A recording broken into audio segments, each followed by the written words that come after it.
Imagine an aircraft that can take off without a runway, hover in one place, fly sideways, and even land on the top of a mountain. That machine is the helicopter. Watch it hang nearly motionless in thin air, then surge forward like it was shot from a slingshot.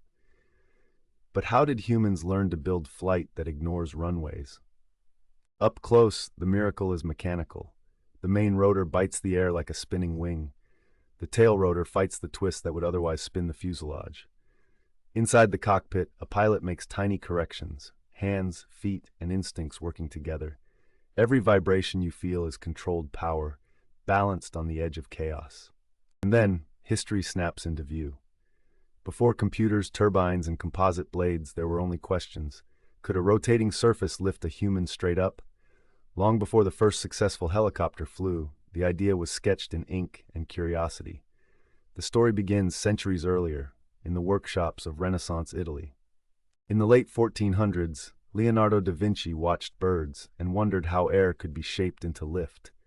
He filled notebooks with machines that didn't yet have engines to power them. His genius wasn't a working helicopter. It was a way of thinking, that vertical flight might be forced from the air by rotation, not by flapping wings. Around 1480, he drew the aerial screw, a spiral, screw-shaped surface meant to spin and drill upward through the air. In modern terms, it hinted at a rotor's job: accelerate air downward to push the craft upward. It never flew, but it planted the seed of an idea that would refuse to die. Leonardo didn't invent the modern helicopter, and he couldn't solve the hard problems: power, control, stability. But he proved something important. Humans were already imagining vertical flight as an engineering problem, not a myth. That imagination would wait for better materials, better engines, and a century-by-century accumulation of experiments. As the 1700s and 1800s unfolded, inventors built small rotor models, simple spinning wings powered by twisted rubber or clockwork springs. These were not vehicles, but proofs of concept. Rotation could create lift. Each tiny whirring model was a message from the future, whispering that the air would yield to the right shape and speed. But scaling up was brutal. Early engines were heavy, weak, and unreliable. Even if you could spin rotors fast enough, controlling the craft was another puzzle entirely, because a rotor doesn't just lift, it tries to twist the body in the opposite direction. Without a solution, vertical flight was a brief hop, followed by a hard lesson. Then, in 1907, a French bicycle maker named Paul Cornu built a machine that looked like it belonged in a dream. 2 large rotors, a fragile frame, and just enough power to lift. It wasn't elegant, but it was real. For the first time, a full-size helicopter carried a pilot off the ground, however briefly. Cornu's aircraft rose only a short distance, just enough to prove a point and expose the next challenge. It wobbled, drifted, and fought its pilot. The machine could lift, but it couldn't comfortably obey. Those few seconds in the air showed the world that vertical flight wasn't impossible. It was simply unfinished. So who really invented the helicopter? The honest answer is no single person. Progress came from many minds solving different pieces: power, rotors, control, stability. Aviation history is a relay race, not a lone sprint. But among the pioneers, one name would become inseparable from the helicopter we recognize today: Igor Sikorsky. Sikorsky arrived in the United States carrying a lifetime of aviation experience and a stubborn belief in vertical flight. He tested ideas, failed, refined, and tested again. His breakthrough wasn't just getting airborne, it was making a helicopter controllable, repeatable, and practical. He was chasing a machine that could fly today and fly again tomorrow.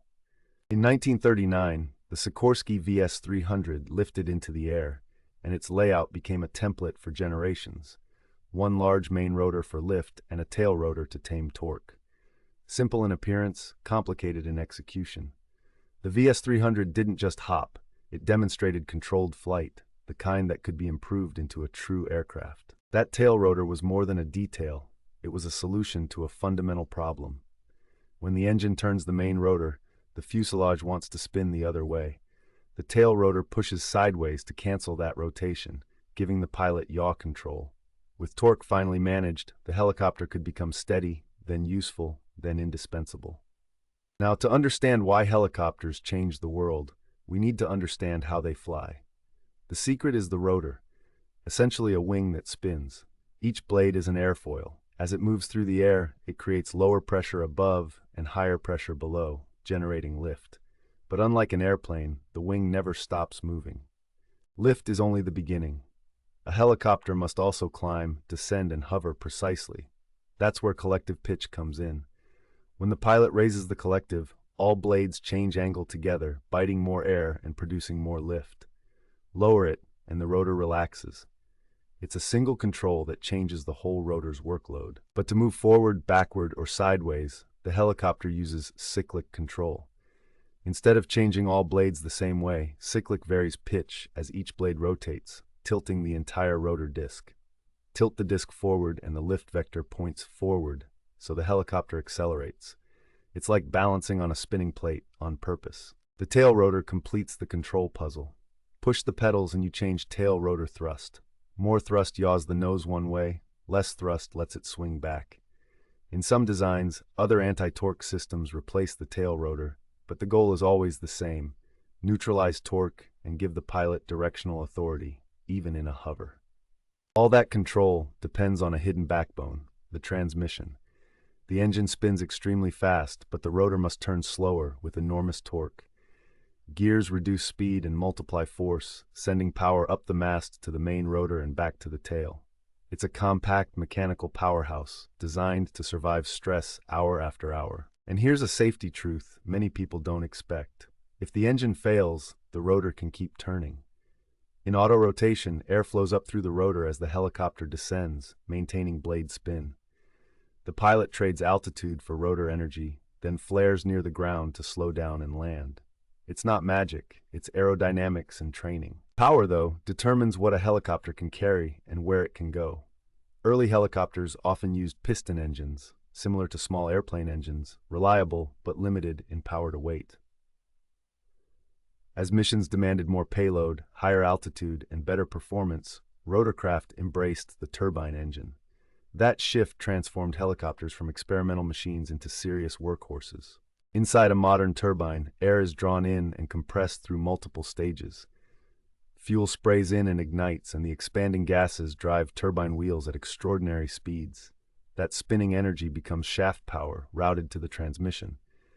The result is smooth, high power in a relatively compact package, perfect for keeping rotors alive under heavy load. From there, the transmission reduces the turbine's speed dramatically before delivering torque to the rotor mast.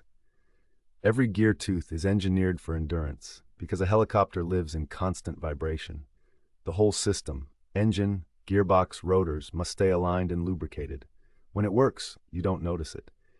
When it doesn't, everything matters at once. Once helicopters became reliable, the world found uses no airplane could match. Search and rescue teams could hover over cliff edges and lower a cable. Crews could land in tiny clearings.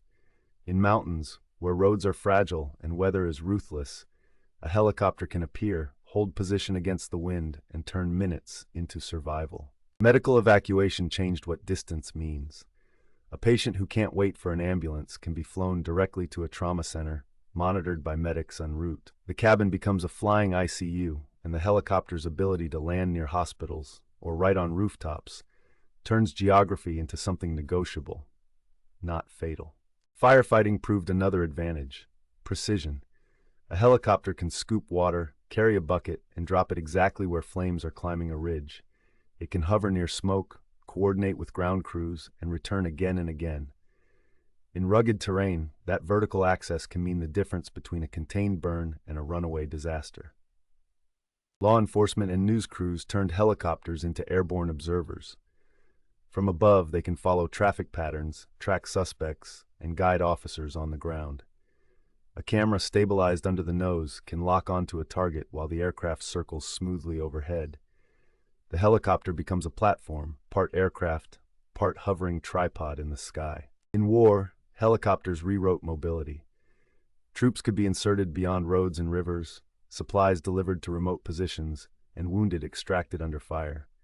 Attack helicopters brought a new kind of battlefield presence, low, fast, and able to pop up from cover, strike, and vanish behind terrain. Vertical flight became tactical freedom. Offshore platforms and construction sites found a different kind of freedom. Helicopters ferry crews to oil rigs, leapfrogging the sea. Heavy-lift helicopters can place loads with crane-like accuracy, hovering while a suspended cargo swings inches into position. Where a road can't be built and a runway can't exist, a rotorcraft still works. Modern helicopters are now packed with digital intelligence. Glass cockpits replace scattered analog gauges with integrated displays. GPS, terrain awareness, and weather data reduce surprises. Autopilot systems can hold altitude, heading, and even stable hovers, easing workload in instrument conditions. The mission stays demanding, but the pilot is no longer alone.